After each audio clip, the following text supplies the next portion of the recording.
There's an old saying, don't bring a knife to a gunfight. Unless you're Roy Benavidez. Roll the intro. Okay, today we're going to be featuring Roy Benavidez. Some quick background. Roy was born in August of 1935 and died in November of 1998. He served 24 years in the United States Army and achieved the rank of Master Sergeant. He was of Native American and Mexican descent. He served in the Vietnam War, where ultimately he would earn the Medal of Honor, our nation's highest military award. Okay, so Roy Benavidez was born and raised in... Sir, Texas, sir! And if you know anything about Texans, they take their military service, love of country, and barbecue very seriously. Roy Benavidez would experience difficulties early in life with losing his parents at a young age and dropping out of school. However, seeing opportunity in failure, he enlisted in the United States Army. And it is here where Roy Benavidez's life would change forever. Roy rapidly rose through the ranks in the Army, becoming airborne qualified and ultimately joining the famed 82nd Airborne.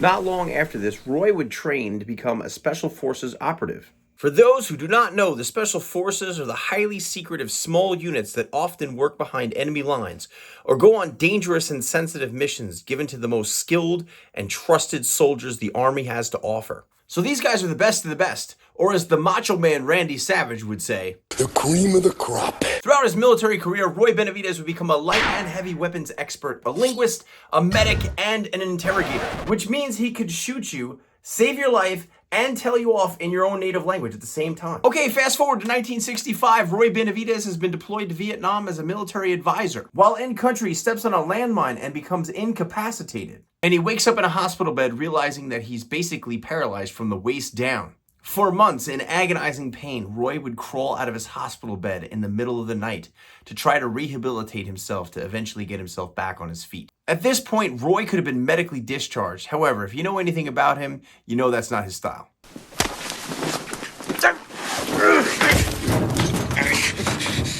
Now, you listen to me. We all have a destiny. Nothing just happens. It's all part of a plan. So his plan was to walk out of that hospital and have the doctor rip up his medical discharge papers. And that's exactly what happened. Roy Benavidez is readmitted to the regular army and requests to go back to Vietnam. Okay, fast forward again. It's 1968 and Roy has been redeployed. All right, let's pause for a second here. Roy Benavidez is literally the guy who went to Vietnam, stepped on a landmine, had been put in the hospital, rehabilitated himself, and then goes on to later request to go back. He doesn't sound like a normal guy. Let's check with the judges on that. Ha! Got him!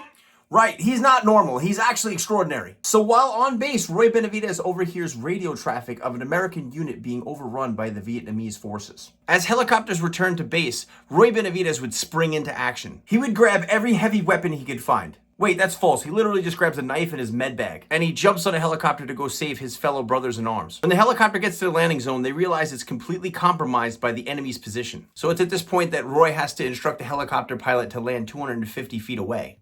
Even that position is too hot to land, so Roy Benavidez literally jumps out of the plane while it's hovering. He then proceeds to sprint 250 feet to his fellow comrades. It's at this point that he turns into Optimus Prime. Stay behind me. Before he even gets to the site, he's shot twice, and now it's personal.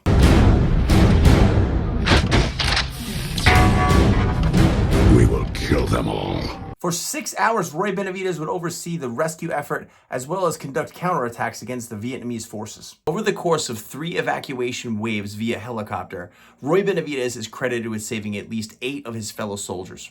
In addition to this, Roy himself would be wounded 37 times via gunshot and shrapnel wounds. The situation became so dire that Roy Benavidez even fought hand-to-hand with an enemy soldier. And since Roy Benavidez survived this horrific ordeal, it's safe to say that he neutralized the enemy. When it was all said and done, Roy Benavidez had evacuated all American military personnel, as well as himself. He even loaded 3 enemy dead combatants. Why did he do that? Well, he sums it up best when he says, I didn't want to leave anybody behind. When Roy returned to base, his wounds were so grievously bad that they believed he was actually dead. He was incapacitated to the point where he couldn't move or speak.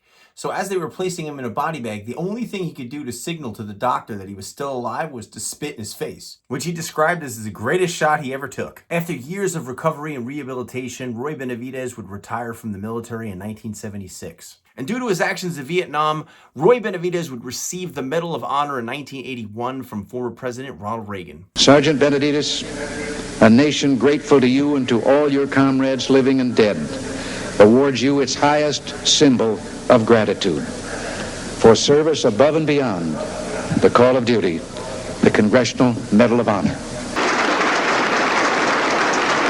Okay, so what's the takeaway here? 1, hard times build strong character. 2, whatever you do, never give up. And 3, never bring a knife to a gunfight unless you're Roy Benavidez. As always, thanks for watching Historical Side Notes, and I'll see you between the pages. Ladies and gentlemen, thank you very much. Thank you. God bless you, and God bless America.